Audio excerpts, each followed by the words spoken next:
కొన్ని చేదు నిజాలు అవి ఏమిటో ఈ వీడియోలో చూద్దాం. ఎవరి అలవాట్లైనా అభిప్రాయాలైనా ఒకేలా ఉండవు, కానీ మళ్ళీ మనం అప్పుడప్పుడు అనుకుంటూ ఉంటాం, ఏమిటో జీవితం ఇలా అయిపోయింది అనుకుంటాం.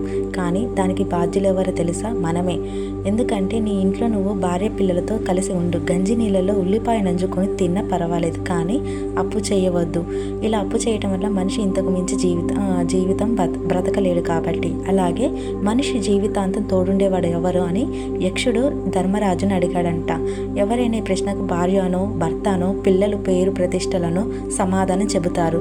కానీ ధర్మరాజు మాత్రం మనిషికి జీవితాంతం తోడుండేవారు ఎవరు లేరు, అలా ఉంటారనుకోవటం భ్రమ. అన్ని రకాల అనుబంధాల్లోనూ ఎవరి అవసరాలు వారికి ఉంటాయి. అందుచేత మనిషికి జీవితం తోడుండేది తన గుండె ధైర్యం తప్ప మరొకటి లేదు అని చెప్పాడు.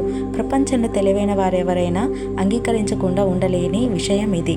ఎందుకంటే మనిషిని నిజంగా కాపాడేది అతని జ్ఞాన, భక్తి, వైరాగ్యాలతో కూడిన జీవితమే.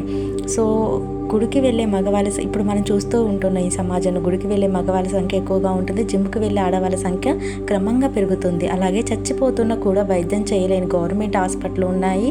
అలాగే చచ్చిపోయాక కూడా వైద్యం చేసే కార్పొరేట్ హాస్పిటల్స్ ఉన్నాయి. ఇక్కడ నేను ఎవరిని ఉద్దేశించట్లేదు, మారుతున్న రోజులు ఇవి అని చెప్తున్నాను. మనం సంతోషంలో ఉన్నప్పుడు పాటలను వింటాం, కానీ దుఃఖంలో బాధలు ఉన్నప్పుడు ఆ పాటలను అర్థం చేసుకుంటాం, అంటే లిరిక్స్ వింటాము. అనాథ ఆశ్రమంలో పేదవారి చిన్నపిల్లలు ఉంటారు, చూస్తూనే ఉన్నాం. వృద్ధ ఆశ్రమంలో ధనవంతుల తల్లిదండ్రులు ఉంటున్నారు. ఎంత చేదు నిజమండి ఇది విషయం. చిరునవ్వు చాలా వరకు సమస్యలను పరిష్కరిస్తుంది, కానీ మౌనం చాలా సమస్యలను దూరంగా నెడుతుందన్నమాట. పూజలు చేసి దేవుడి కోసం మనం వెతుకుతాం, కానీ దేవుడు ఎవరి కోసం వెతుకుతాడంటే దానం చేసే వారి కోసం వెతుకుతాడనమాట. తినటానికి భోజనం లేని స్థాయి నుంచి తినటానికి సమయం లేని స్థాయి వరకు ఎదగటమే జీవితం, అదే విజయం అన్నమాట.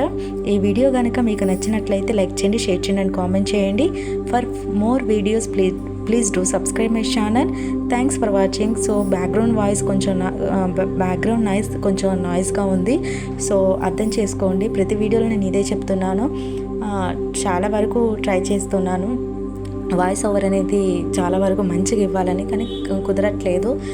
ప్రాక్టీస్ చేస్తాను, ఇంకా కొంచెం ప్రాక్టీస్ చేస్తాను. కొంచెం ఇష్యూస్ వల్ల నేను చేయలేకపోతున్నాను.